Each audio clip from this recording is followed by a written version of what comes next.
માતાજીની સાથે આપણે કઈ રીતે વાત કરી શકીએ? માતાજીને આપણે કંઈક પૂછવું હોય તો આપણે કઈ રીતે પૂછી શકીએ? આના વિશે મિત્રો હું તમને આજે આ વિડીયોની અંદર જાણકારી આપવાનો છું. મિત્રો, માતાજીની સાથે વાત કરવી, માતાજીને કંઈક પૂછવું, આ કાર્ય તમે દાણાની મદદથી કરી શકો છો. આના માટે મંત્ર પણ આવે છે, પણ આજે હું તમને વગર મંત્રની જે વિધિ છે તે જણાવવાનો છું. તેના માટે મિત્રો તમારે ઘઉં અથવા તો જારના દાણા લઈ લેવાના છે.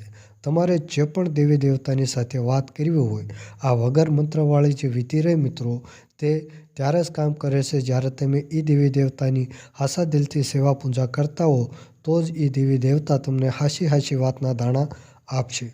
અન્યથા તમને દાણા માગ્યા નહીં મળે. તો મિત્રો, સૌપ્રથમ તો તમારે જે પણ દેવી દેવતાની સાથે વાત કરવી હોય, જે પણ દેવી દેવતાને પૂછવું હોય, તો એની સામે તમારે બેસી જવાનું છે એક કાપડ પાથરીને.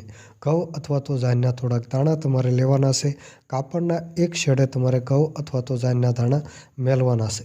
ત્યાર પછી એ દેવી દેવતાના નામનો એક દીવો પ્રગટાવી અને અગરબત્તી કરી અને તમારે એ દેવી દેવતાની પાસે પ્રાર્થના કરવાની છે કે હે દેવી દેવતા, મને તમે હાચી વાતના દાણા આપજો.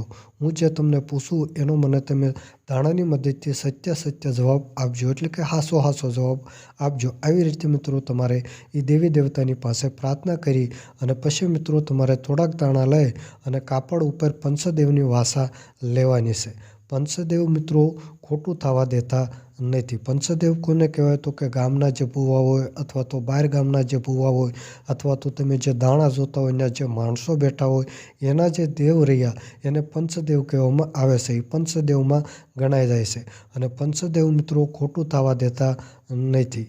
રેડી? એટલે પંચદેવની પહેલાં તમારે વાસા લેવાની અને એ વાસા લઈ જે દાણા હોય એને કાપડના એક છેડે મેલી દેવાના અને ત્યાર પછી તમારે જે પણ દેવી દેવતાને સવાલ પૂછવો હોય, કંઈક જાણકારી મેળવવી હોય તો એ તમે પૂછી શકો છો. ઉદાહરણ તરીકે તમારે કોઈ કામ હાટું થઈ અને બહાર જવાનું હોય અને તમારે એ કામ હાટું જાણવું હોય માતાજીની પાસે કે મારે જે કામ હાટું થઈ અને હું જવાનો છું એ મારું કામ થશે કે નહીં, તો પછી મિત્રો તમે દાણાની મદદથી માતાજીને એ કામ હાટું થઈ અને પૂછી શકો છો.